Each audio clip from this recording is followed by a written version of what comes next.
And lastly is going to be the question mark. The most unknown and the one that I think is going to be the most interesting to see how everybody else values this guy. And that is going to be Jameson Williams. We know baked in he's going to be out for at least a third of the season, maybe longer. I actually did a bit of news for the last Fantasy Factory where we were looking into how Dan Campbell was speaking about Jameson Williams. And now that Hard Knocks is out there, you're going to be able to really intimately see the development of how Jameson Williams' injury is going. It really, really does not sound like he is going to be seeing the field anytime soon. His value is hurt by that. However, if you play this smart, his value on this tier board is not going to reflect his impact on your fantasy team.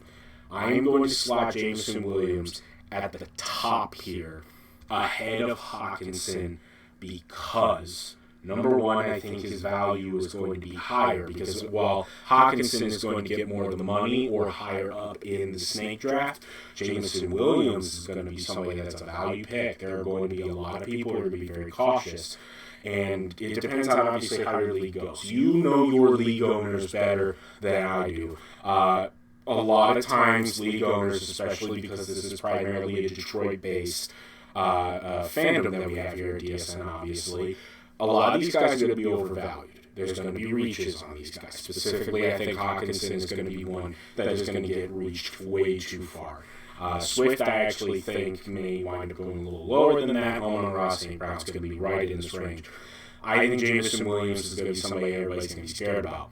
For one thing, I think that they're going to make a mistake in thinking that Amon-Ra's value is tangentially connected to Jameson Williams. I disagree with that because Jameson Williams is a deep threat. He's a speedster. He's a guy, not a speedster in the same way that Amon-Ra is. I just mean he gets off that ball, he gets down that field, whereas Amon-Ra's strength is in his route trees and is in his volume of targets. Jameson Williams is going to be a Deshaun Jackson kind of guy. I don't think he has that kind of speed, especially coming off of the injury that he has. However, Jameson Williams is somebody that come playoff time in the same way that Amon-Ra helped me last year. I think he can get you over the edge. If you're dwindling there in the mid-tier, right, which is going to be most of the people watching this video from third place all the way down to 8th, the guy that is going to get you over the hump is either going to be a waiver wire pickup or somebody who's going to be filling in for someone who is injured, somebody to kind of lift your team, somebody who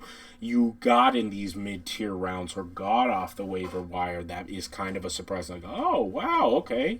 All of a sudden, look at you.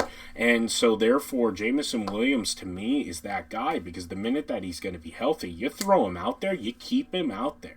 I don't really think there is any feasible solution for any fantasy owner to bench Jameson Williams when he's playing. When he is playing, he's going to open up the offense in a way that is going to make the Lions have a really interesting arc to their season. I think that the minute Williams comes off the bench and finally sees the field, I think this offense is going to turn to another level. I mean, look at these targets. You have DeAndre Swift, if he's healthy. You have Amon-Ra, who's going to be in the shorter end of the field. TJ Hawkinson down the middle. Then you throw Jameson Williams out in single coverage on corners, and bye-bye, there he goes. And you saw it even against fantastic defenses like the Georgia defense this past year. And then you also throw in DJ Chark as a deeper threat also. Now, DJ Chark is going to be ceding value to Jameson Williams. Those two are definitely connected.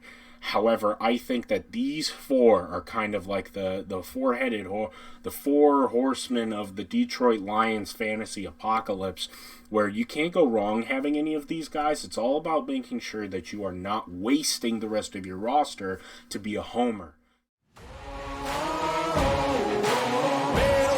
I'ma get it, you know I be on the way.